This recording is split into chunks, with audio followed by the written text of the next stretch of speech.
The summer of 1995 was a transitional period for Extreme Championship Wrestling. Known for their violent and hardcore product, they also had a high level of technical stars in Eddie Guerrero and Dean Malenko, both who had just been signed to WCW. With two big losses to the company, Paul Heyman decides to shake things up, and with the help of Konnan, he has the vision of bringing Lucha Libre to the United States audience, starting with Rey Mysterio Jr. and Psychosis. The two would debut at ECW's September 1995 event, Gangsta's Paradise. Rey Mysterio was coming to America from the Mexican wrestling promotion AAA. From his book, Behind the Mask, Rey says that AAA had very strict rules about matches, what he was allowed to do and what he was not allowed to do. He heard that ECW was different and that anything goes. He was hesitant and says that he approached Paul Heyman several times saying, "We can do anything? What can we use? What can't we use? We can use a table? Can we use a chair?" Paul turned to him and told him, "Rey, go out there and have fun. Do whatever you want." The two would pull out high-flying offense to a degree that was extremely rare to the American audience at the time, immediately endearing themselves to the die-hard Philadelphia faithful. A match that is still pointed to when looking at the career of both men.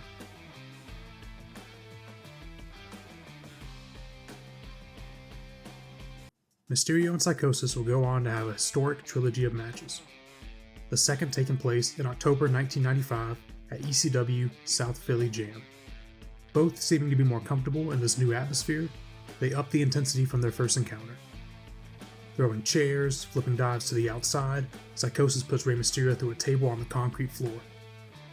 Earning more and more respect from the crowd, Psychosis will go on to win the rematch, tying their series 1-1. Lucha Libre in the States had become a massive success for ECW in such little time.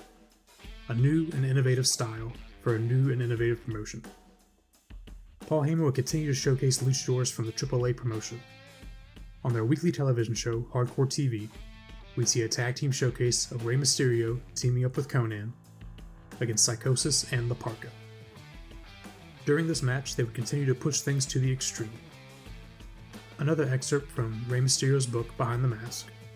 At one point in this tag team match, Rey would swing a chair at the face of Psychosis and split his lip in two. After the match was over, they went to the back and he demanded that Psychosis need stitches. However, ECW had no medical staff or doctors employed by the company to help them. But Paul Heyman said he knew a guy, and sent them into the snowy Philadelphia streets with an address.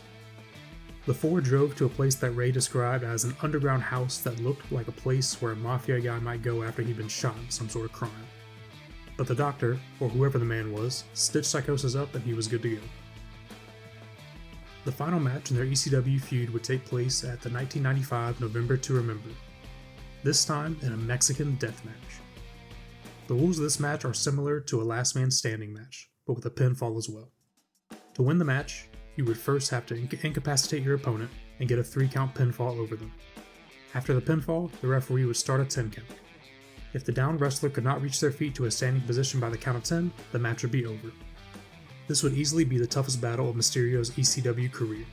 Psychosis batters him for 10 minutes, pinning him several times, but Mysterio keeps getting back up, eventually being able to rally back and take Psychosis to the outside. The two would end up brawling through the crowd all over the arena.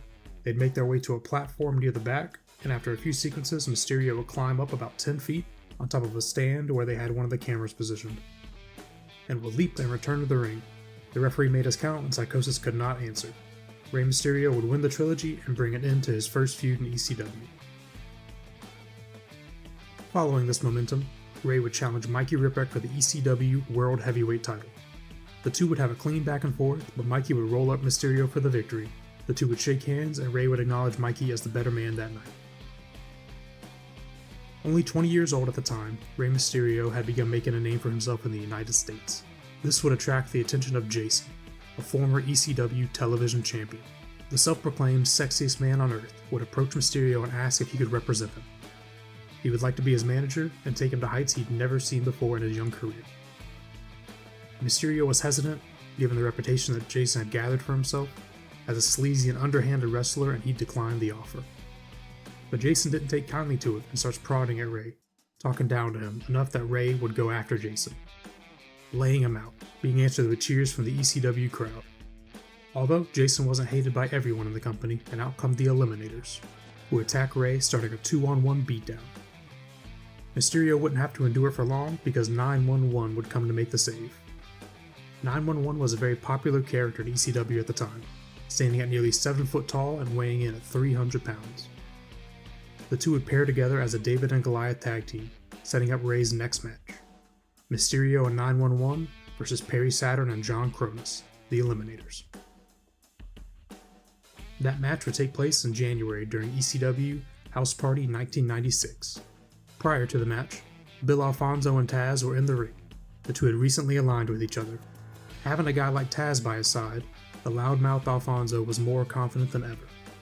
He laid into Joey Styles, who had eventually had enough and went back off Al. But Taz didn't take too kindly to it, and then he would get the face of Joey Styles, threatening him further. Hearing this, 911 would once again come out and stand up for the smaller man, colliding with Taz.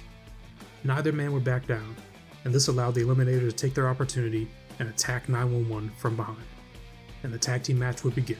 Rey would hit the ring in his iconic ECW jersey and even out the odds.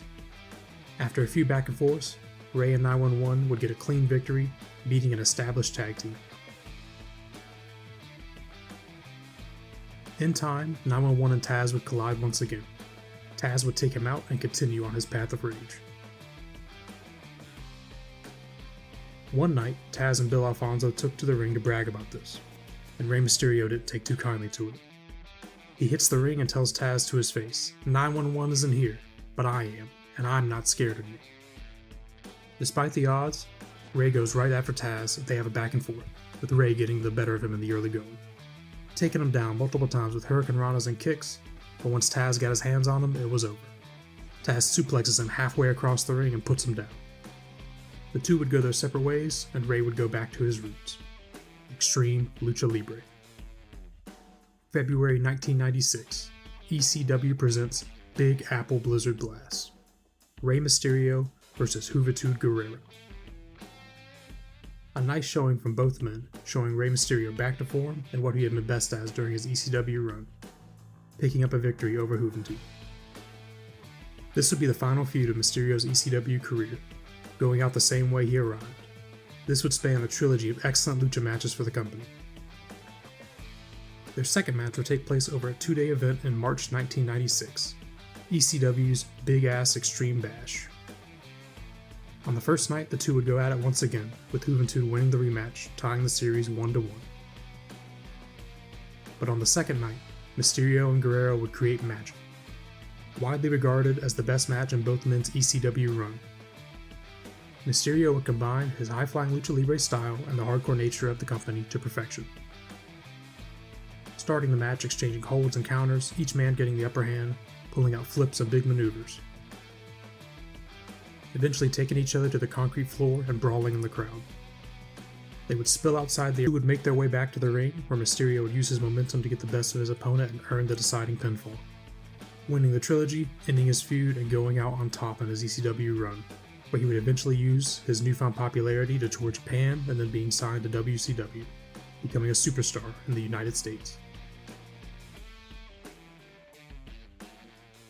Rey Mysterio's time in ECW is looked back on fondly by fans and wrestlers alike. Mysterio has always spoken highly of the promotion and Paul Heyman for giving him the opportunity to show what he can do to a new audience.